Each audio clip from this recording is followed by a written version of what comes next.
Bé, bona tarda a tothom. Iniciem una nova edició dels debats d'educació, la primera del 2010. Repetirem una vegada més per als no habituals, tot i que cada vegada de fet els habituals són més, que Debats d'Educació és una iniciativa de la Fundació Jaume Bofill i dels Estudis de Psicologia i Ciències de l'Educació de la Universitat Oberta de Catalunya, una iniciativa que ja vam iniciar l'any 2003 i que en aquest moment es troba, de fet, ja en la 7a edició. Abans de res, voldria agrair novament al MACBA la possibilitat que ens dona de portar a terme aquest debat en aquest magnífic espai i recordar això, que l'objectiu de Debats d'Educació és promoure aquest fòrum de discussió i de sensibilització entorn de temes d'actualitat i de fons que ha de donar resposta necessàriament al nostre sistema educatiu. Per aquest propòsit, aquest curs ja hem comptat amb les intervencions dels professors Vincent Duprier i la darrera de Mats Ekholm. Les seves ponències entorn de la segregació escolar i de l'autonomia dels centres les podreu trobar, com sempre, recollides en aquesta web que veieu a la pantalla, la web dels Debats d'Educació. I bé, avui mantenint l'objectiu dels debats i per ajudar-nos a reflexionar sobre la situació actual del nostre sistema educatiu i concretament per desenvolupar la idea del declivi de la institució escolar, tenim el privilegi de poder comptar amb la presència del professor François Dubé, que l'Anna Jolong, responsable de l'àrea d'educació de la Fundació Jaume Bofill, us presentarà ara amb més deteniment. Hola, bona tarda. Bé, com deia en Josep Maria Mominó, és un privilegi tenir avui entre nosaltres el professor François Dubé i per mi personalment el poder fer aquesta presentació. En François Dubé és director de l'Escola dels Estudis Socials a París i professor a la Universitat de Bordeus II. La seva obra és molt extensa i és difícil fer-ne una tria. És sociòleg en sociologia de l'educació, especialment, ha esdevingut un referent en molts dels debats que traspassen les fronteres de França. Recordareu alguns, una de les publicacions del que va ser una obra significativa, La Galère, Gens en survie, La Galère, joves que sobreviuen o que es troben en situació de gran dificultat, on va explorar la marginació juvenil i es va anticipar amb la seva detecció i les seves hipòtesis el que ha estat i el que hem vist després de les revoltes en les banlieues franceses. Després de La Galère, François Dubé no ha deixat d'interrogar-se, d'aprofundir, d'analitzar i de treballar sobre la qüestió escolar. I en altres llibres a destacar el 1991 Les Lycéens, que és una incursió en els instituts francesos, o també amb la seva sociologia de treball de camp i de terreny, entrevista al professorat, entrevista a la gent que treballa en l'entorn escolar, entrevista als propis joves. També tenim una obra traduïda gràcies a l'editorial Gedisa, l'Escola de les Oportunidades, que probablement és el que la majoria coneixeu o hem llegit, perquè ha tingut un fort ressò en el món de l'educació també aquí. També hi ha més tard Faits d'école, Fets d'Escola, el 2008, i François Dubé no només s'interessa a la qüestió escolar, és un sociòleg que ha treballat temes molt diversos i també d'alguna manera tot el que és la societat moderna, la modernitat en el nostre món d'avui. Hi ha una obra també traduïda per Gedisa, El declive de la institución, i ha continuat aquest treball que va iniciar amb El declive de la institución justament amb la seva darrera obra publicada, que és Le travail de société, el treball de societats, com es construeix la nostra societat. Per tant, els seus temes són els moviments socials, els problemes urbans, els joves, la delinqüència, la violència, l'escola en si mateixa, però també la socialització i la sociologia. François Dubé també és una persona, ja ho he dit, de treball de camp, de terreny, no és un sociòleg de laboratori i parla dels perills de confondre de vegades els indicadors amb la realitat. La seva sociologia es basa en l'experiència, també té un llibre que és Sociologia de l'experiència, perquè ell creu en l'actor social com algú capaç de reflexionar, d'interpretar, de tenir discurs sobre la seva pròpia realitat, de definir la seva realitat i de lluitar contra els condicionants més negatius.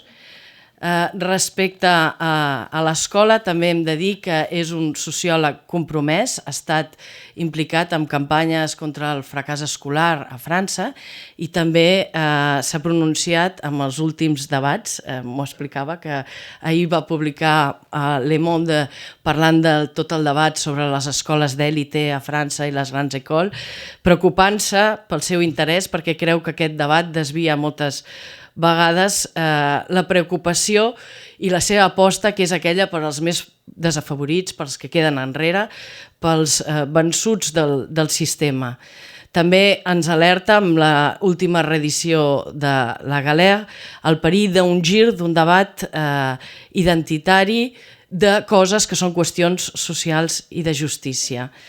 I per acabar aquesta presentació, en François Daubert diu que l'escola del futur no es pot construir sobre el seu passat. Sense més, donem la paraula al professor François Daubert. Moltes gràcies.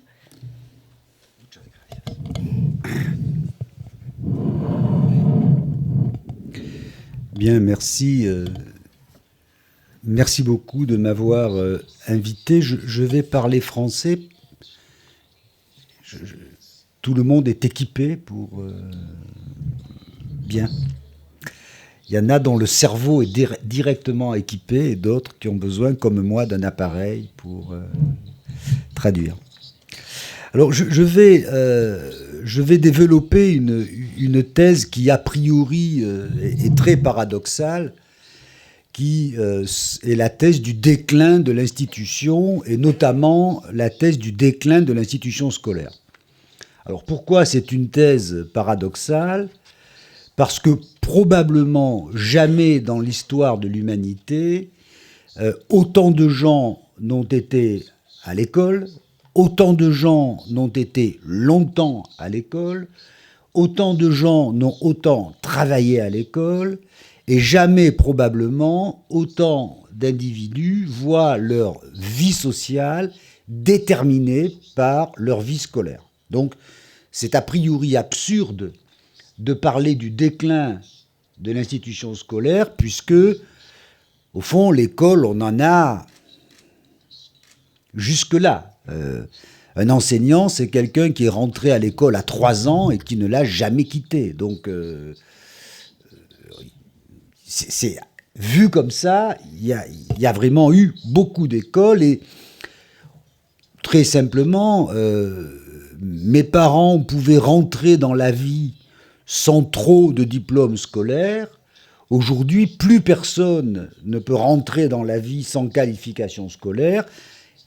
Je répète, du point de vue de l'histoire, du point de vue des dépenses publiques, on est au sommet de la puissance de l'école dans les sociétés. Bien. Donc c'est dans un sens très particulier que je vais parler de l'institution scolaire. Je vais parler de l'institution scolaire comme d'une manière de socialiser les élèves. Je vais donner au mot institution un sens très précis, une sorte de type idéal. Au fond, disant j'appelle institution un programme symbolique, une grammaire de l'action très particulière que j'appelle institution, que je vais évidemment, rassurez-vous, définir. Autrement, mon propos serait totalement absurde de dire qu'il y a un déclin de l'organisation scolaire. Je répète, elle est extrêmement puissante. Je vais donc appeler institution une forme de l'éducation, et une forme de l'éducation que j'ai empruntée, je dois le dire, pour l'essentiel, à des travaux de Durkheim sur l'histoire de l'école en France Alors j'ai une tendresse particulière pour Durkheim, parce que lui et moi, on a été professeurs à Bordeaux. Alors ça crée des liens quand même, mais c'est à peu près tout ce qu'on a en commun. Bon. Et Durkheim, quand je travaillais sur l'école, j'ai eu 2 expériences.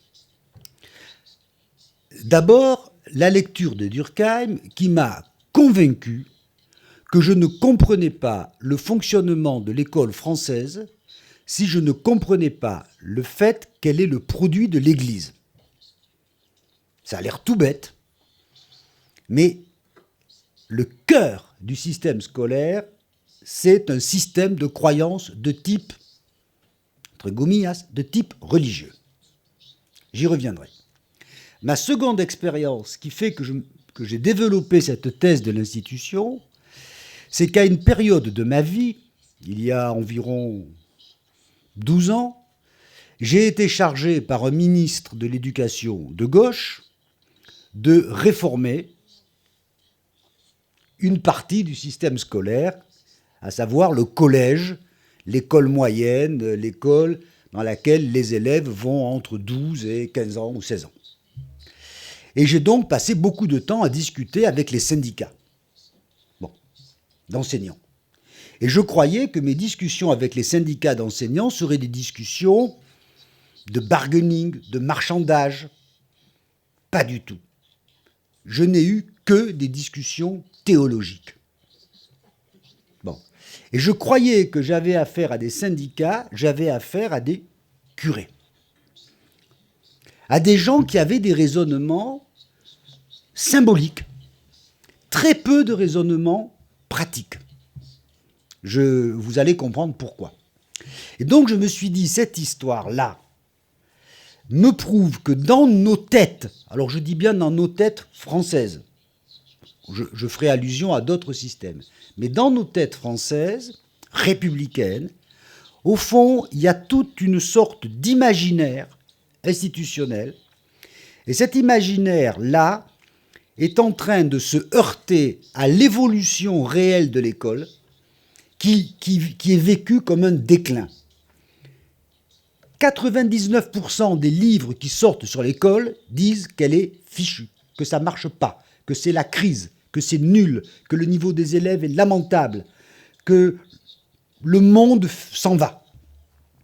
Bon. Et donc, je me suis demandé pourquoi, alors que l'école est si puissante, qu'elle est si, au fond, importante, pourquoi on ne parvient pas à se défaire de l'idée qu'elle est prise dans un processus de déclin irrépressible. Je ne sais pas ce qu'il en est en Espagne, mais en France, 95% des gens vous disent c'était mieux avant. Avant. Un avant, bon, mais c'était mieux avant. Ce qui veut dire, ça se défait, ça se décompose. Alors, je vais parler 2 minutes de l'Église. Qu'est-ce que c'est que l'Église pour un sociologue ? L'Église pour un sociologue, c'est une machine à fabriquer des chrétiens. Parce que ma définition n'a rien d'anticlérical. L'Église est une machine à fabriquer des chrétiens et l'Église a fabriqué un programme, je dis le mot programme vraiment dans le sens de l'ordinateur, c'est-à-dire une technique de fabrication des chrétiens qui est extrêmement élaborée, intelligente et forte, et qu'on peut définir de la manière suivante. Elle suppose d'abord que vous définissiez des principes sacrés, incontestables. Par exemple, Dieu a créé le monde, il y a le bien et le mal, le sacré et le profane, enfin, un certain nombre de dogmes non contestables et, pardonnez-moi de faire le sociologue, de dogmes hors du monde, de dogmes qui sont dans un monde au-dessus du monde. Bon, ce qui est le propre, évidemment, de la religion. Deuxièmement, pour transmettre ce dogme, on fait appel à des professionnels dont on postule qu'ils ont la vocation, c'est-à-dire qu'ils vont avoir la capacité d'incarner ce dogme. Par exemple, si je suis catholique, je considère que quand le prêtre parle en chair, ça n'est pas un individu qui parle, c'est quelqu'un qui parle parce que Dieu lui dit ce qu'il a à dire. Autrement dit, mais c'est très important, quand j'obéis au prêtre, c'est pas au prêtre que j'obéis. J'obéis à ce que le prêtre représente. Et le prêtre représente Dieu. Pour un croyant, c'est comme ça. D'ailleurs, ça permet des choses très intéressantes. Je peux penser que l'individu prêtre est quelqu'un d'assez médiocre, mais que quand il dit la messe, il n'est plus médiocre, il est l'incarnation de la parole divine. D'ailleurs, pendant longtemps, il parlait une langue que je ne comprenais pas. Il parlait latin. Bon. Troisième moment de l'échafaudage, je suppose que ce travail de socialisation doit se dérouler à l'abri du monde. Il doit se dérouler dans un sanctuaire, c'est-à-dire dans un endroit qui est protégé des désordres et des passions. Pourquoi on trouve, même si on n'est pas croyant, que les églises ont du charme?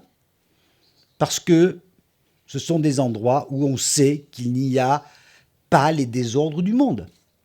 En particulier, pour dire des choses, puisqu'il n'y a ici que des grandes personnes, il n'y a ni sexe ni argent. Donc on est à l'intérieur d'un sanctuaire. Dernier élément, il y a une conception du sujet très particulière dans ce modèle. Et cette conception du sujet, je trouve que c'est le philosophe Blaise Pascal qui en donne la meilleure illustration.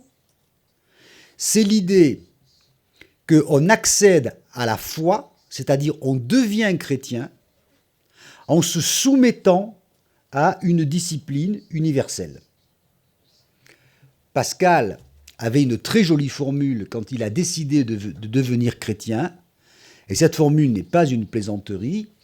Pascal disait « Priez et abêtissez-vous, la foi viendra par surcroît ». Ce qui est si j'étais sociologue, je dirais c'est la définition de l'habitus.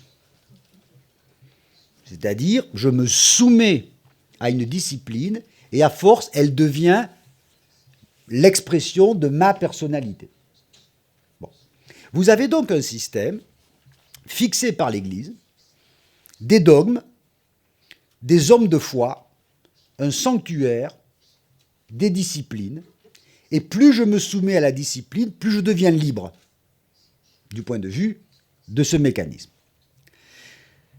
C'est évidemment l'Église qui a inventé l'école, c'est évidemment l'Église qui a inventé l'hôpital, et si vous êtes sociologue, d'ailleurs, vous trouvez que dans le modèle de la relation médicale tel qu'il a été défini par le sociologue américain Caldecott Parsons, vous avez exactement le même modèle. Le malade obéit au médecin qui incarne la science, et quand le malade obéit au médecin, il a une chance d'être guéri. Bon, c'est un peu magique, mais ça marche. Ce qui caractérise l'histoire de ma société, qui est de l'autre côté à Trans-Pyrénées, ça fait de l'autre côté des Pyrénées, c'est que la France a fait une chose tout à fait étonnante.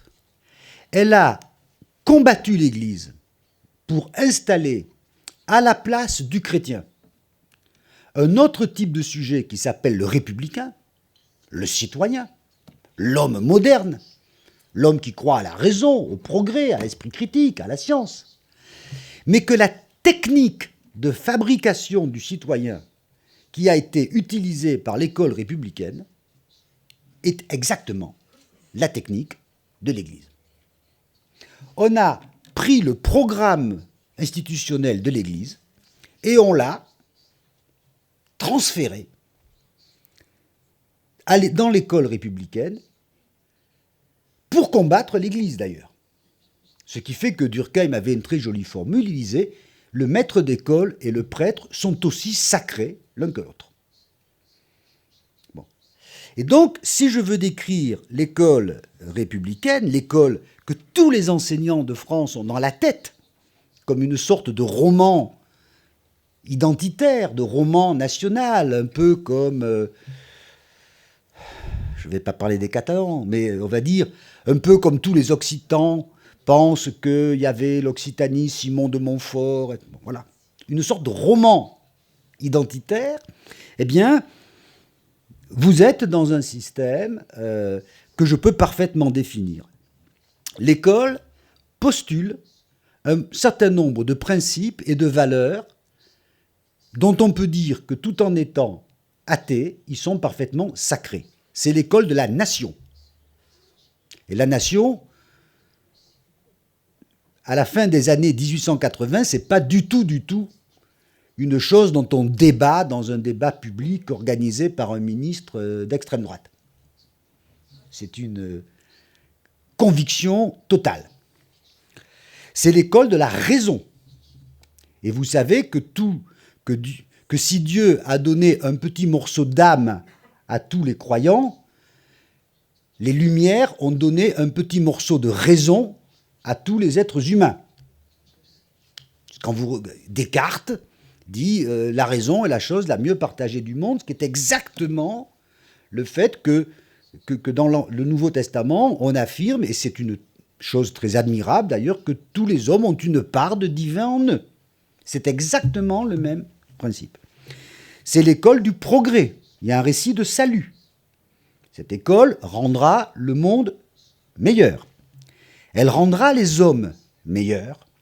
Et donc, quand l'école écrit liberté, égalité, fraternité, progrès, tout ce qu'on voudra, elle a le sentiment que les principes auxquels elle en appelle sont homogènes et se renforcent mutuellement. Plus nous serons égaux, plus nous serons libres. Plus nous serons libres, plus nous serons fraternels. Plus nous serons libres, plus nous serons raisonnables. Plus nous serons raisonnables, plus nous irons vers le progrès. Victor Hugo peut dire, quand on ouvre une école, on ferme une prison. C'est un progrès moral qu'on va faire.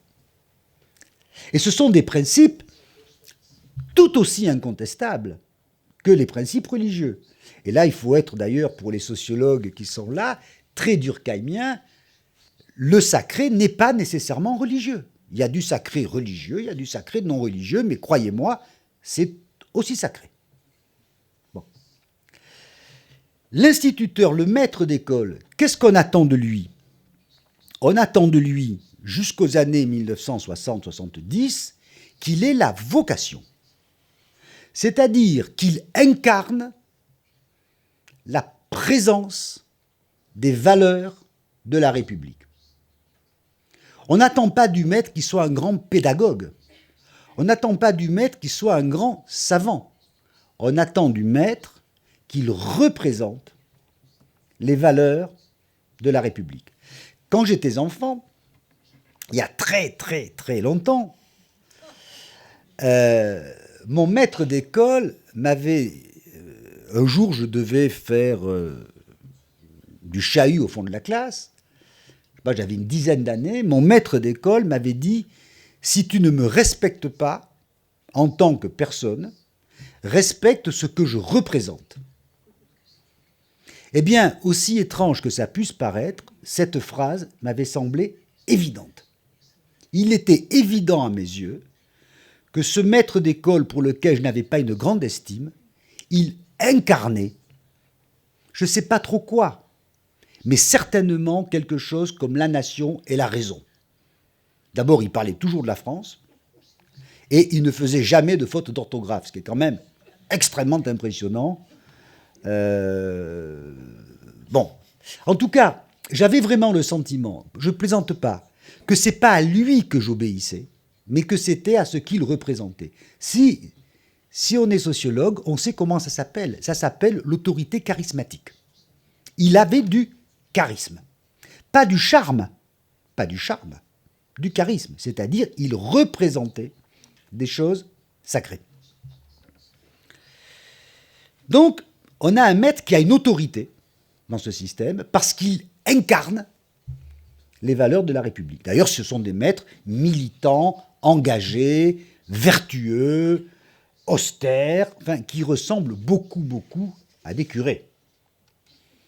Avec un avantage considérable sur les curés, le mariage. Et donc la reproduction de l'espèce. Non mais, je vous signale d'ailleurs que si les débats sur l'Église vous intéressent, c'est exactement le problème qui se pose aujourd'hui à travers le célibat des prêtres.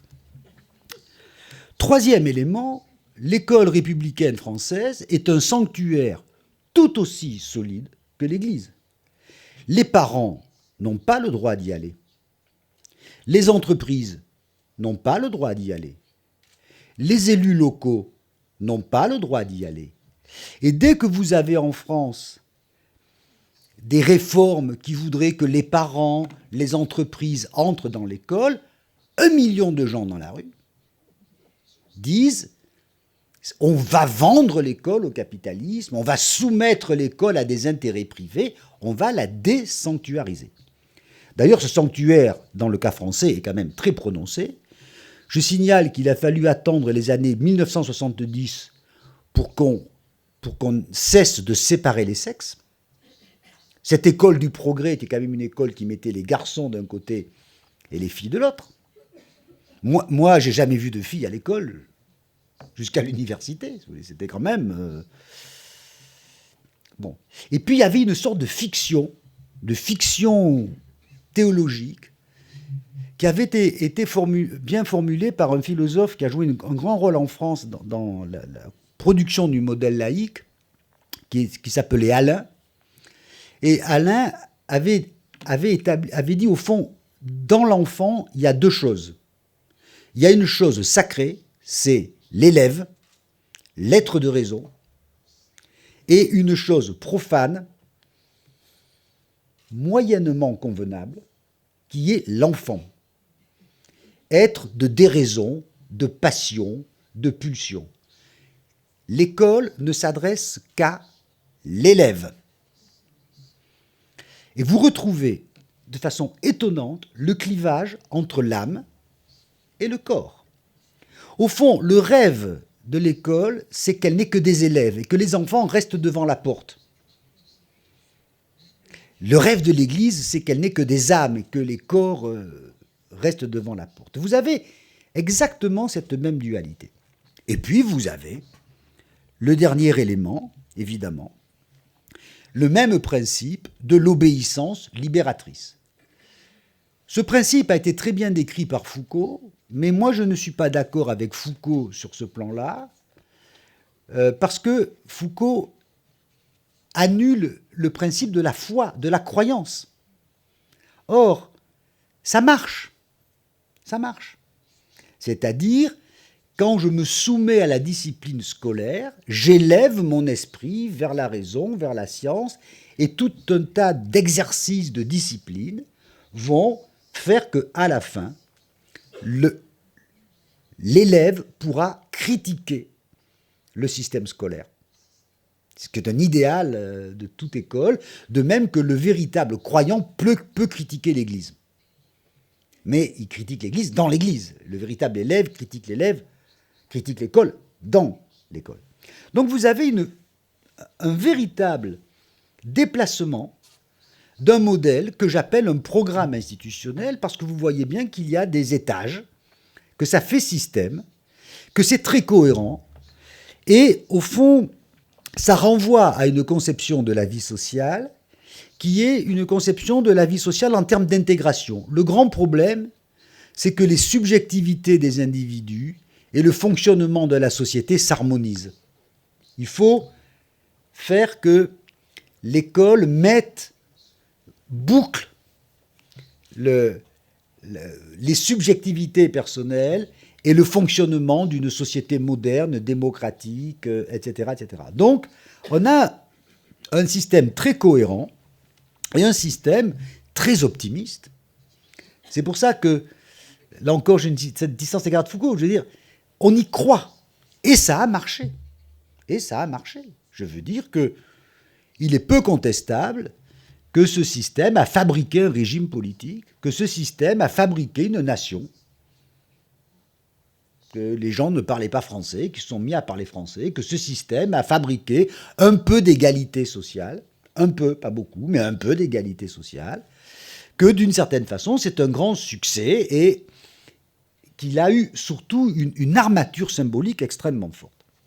Je fais l'hypothèse que ce qui se passe aujourd'hui, probablement du fait même que l'école est devenue une machine de plus en plus puissante, de plus en plus hégémonique, de plus en plus présente, ce programme se défait.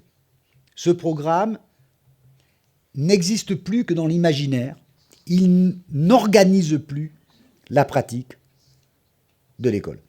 Il ne fonctionne plus dans l'école. Je prends un exemple très simple. Si vous imaginez un élève, je ne sais pas ici en Catalogne, mais un élève français, qui entendrait un maître d'école lui dire « si tu ne m'obéis pas, si tu ne me respectes pas, respecte ce que je représente », je crois que l'élève appelle le médecin pour dire que ce professeur entend des voix. Bon, c'est-à-dire, voilà, je prends un indicateur extrêmement simple, ça ne marche plus. Alors pourquoi ça ne marche plus ?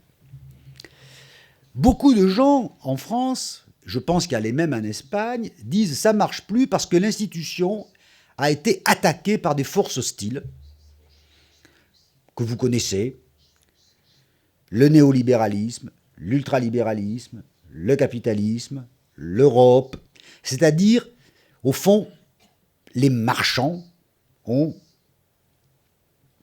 rentrés dans le temple. Bon, c'est un récit qui n'est pas absurde, mais c'est un récit auquel, pour l'essentiel, je ne crois pas. Je ne crois pas parce que je crois que malheureusement, c'est pour ça d'ailleurs, je le signale au passage, qu'aujourd'hui, une grande partie de la gauche en France est très conservatrice sur le plan scolaire. Parce qu'elle dit « je défends le temple contre les forces de l'argent ». Voilà. Mais je crois que ce récit est faux, ce qui me rend très impopulaire d'une certaine manière, parce que, pour l'essentiel, il me semble que le déclin de ce programme institutionnel est lié à des mécanismes internes au monde social et au monde de l'école. D'abord, et là, ce n'est pas un argument, je suis désolé, mais c'est une sorte de récit comme ça, un peu convenu chez les sociologues. Je crois que la modernité, c'est le désenchantement du monde. Et que d'une certaine façon, il y a de moins en moins de légitimité qui s'appuie sur des principes sacrés. Bon. Je vais en donner un certain nombre d'exemples. Aujourd'hui, dire « je suis l'école de la nation », c'est un problème. Parce que vous savez, en Catalogne, en Espagne, en France, que si vous dites ça, on vous dit « et de quelle nation tu parles ?» Et quelle est la place des immigrés dans la nation ? Et quelle est la place des musulmans dans la nation ? Et quelle est la place de l'Europe dans la nation ? Et quelle est la place des Basques dans la nation et des Catalans dans la nation ? Donc, compliqué de dire c'est l'école de la nation. Vous dites, cette école, elle est de plus en plus l'école du capital humain. C'est-à-dire, de plus en plus, on développe un principe de légitimité qui est quand même étrange, qui dit, c'est plus sacré mais c'est utile, l'école. Il faut aller à l'école. Si vous demandez à des enfants pourquoi ils vont à l'école, je ne sais pas comment c'est ici, mais en France, c'est très simple. Jusqu'à 10 ans, ils vous disent c'est bien d'aller à l'école parce qu'on est plus grand quand on sait lire. Ça, c'est bien, c'est une belle réponse. Ou parce que ma maman y tient. Et après, les gamins, tous les élèves, riches ou pauvres, tous vous disent je vais à l'école parce que si j'y vais pas, j'aurai pas de travail demain. Plus personne vous dit la France, la nation, le progrès, la raison. Soyons sérieux, d'une certaine manière. Troisièmement, l'école, aujourd'hui, c'est quand même une drôle d'affaire, n'a plus le monopole de la grande culture. L'école républicaine française, elle a enlevé le monopole de la grande culture à l'Église. Bon. Sauf que maintenant, les médias sont en train d'enlever à l'école le monopole de la grande culture. Et ça, c'est quand même une donnée tout à fait à laquelle il faut réfléchir. C'est qu'un élève, aujourd'hui, on peut dire que c'est mal, on peut dire que c'est scandaleux, on peut tout dire, passe plus de temps devant la télévision ou devant son écran d'ordinateur que devant l'école. J'ajoute que les enquêtes montrent qu'un enseignant passe plus de temps devant la télévision que devant ses élèves. Et donc, ce n'est pas la peine de nous raconter des blagues. Et au fond, dans les médias, vous avez le pire et le meilleur, mais vous avez l'excitant. Vous avez, au fond, si je voulais parler de ça, les médias ont un effet, ils rendent l'école triste. Ils rendent l'école scolaire. Quand j'étais enfant, moi, un cours de géographie ou d'histoire, c'était assez poétique. C'était poétique parce que si je voulais savoir quelque chose sur l'Himalaya, j'avais le choix entre l'école ou l'école ou l'école. Aujourd'hui, n'importe quel gamin sait beaucoup plus de choses sur l'Himalaya par les dizaines de reportages qu'il aura vus à la télévision que par le cours quand même extrêmement ennuyeux que lui fait le professeur sur les plissements des plaques tectoniques. Bon, voilà. C'est comme ça, on peut le regretter. Je signale d'ailleurs que l'école a vis-à-vis de la culture des médias la même réaction qu'avait l'Église au début du XXe siècle contre la culture de l'école laïque, disant c'est vulgaire, etc. Dernier point, évidemment, l'école est dominée par la culture critique qu'elle a créée. Par exemple, aujourd'hui, il n'y a plus d'accord sur la grande culture, sur ce que c'est que la grande culture. Quand vous regardez les textes en France jusqu'en 1950, que vous soyez anarchiste, communiste, gaulliste, catholique, républicain, franc-maçon, vous êtes tous d'accord sur le fait que Molière, Victor Hugo, Racine, Jean-Jacques Rousseau, c'est la grande culture incontestable. Aujourd'hui, on vous dit c'est de la culture de classe. C'est de la culture genrée.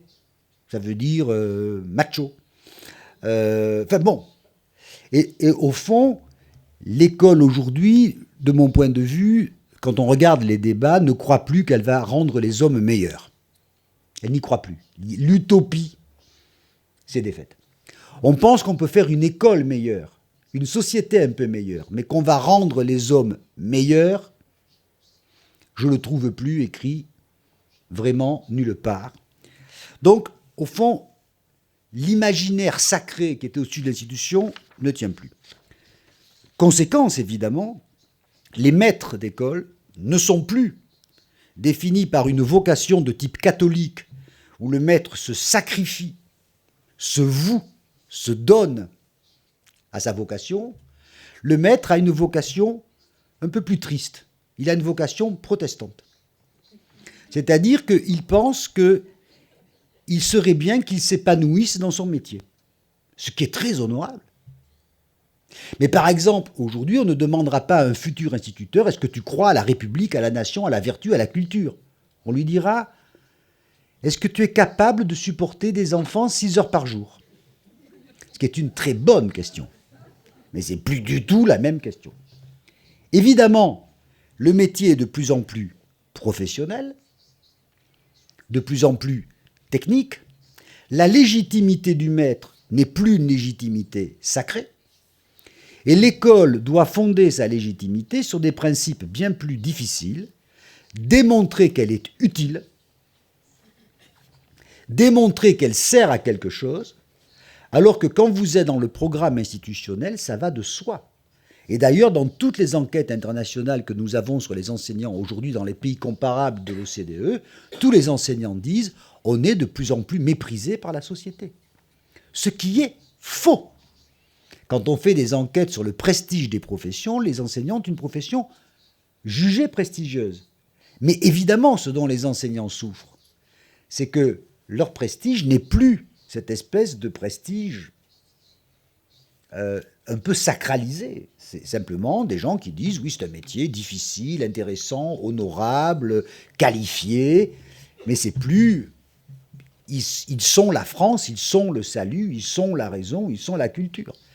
D'autant plus que quand même les succès de l'éducation scolaire font que les maîtres ne peuvent plus agiter leur singularité culturelle. Il y a beaucoup de gens qui ont autant de diplômes que les enseignants. Je veux dire, aujourd'hui, l'instituteur du quartier, c'est pas un savant dans un monde d'ignorants. Alors que pendant longtemps, il était un savant dans un monde d'ignorants. Donc, il y a un sentiment de chute qui se crée. Mais le très grand changement, évidemment, c'est la massification scolaire. La massification scolaire, c'est ce qui fait que l'école était un ordre régulier, une sorte de couvent, qui ne gardait que les croyants. Et les murs du couvent, avec la massification, ont explosé. Il n'y a plus véritablement de sanctuaire scolaire. D'abord, avec la massification, les problèmes sociaux sont rentrés dans l'école. Alors je voudrais bien m'expliquer là-dessus. Des problèmes sociaux, il y en a toujours eu. Toujours eu. Parfois pire qu'aujourd'hui, parfois moins pire. Mais l'école, en France, et a fortiori en Espagne, jusque dans les années 60, peut se débarrasser de ces problèmes sociaux. C'est-à-dire qu'elle dit aux élèves âgés de 12 ou 14 ans,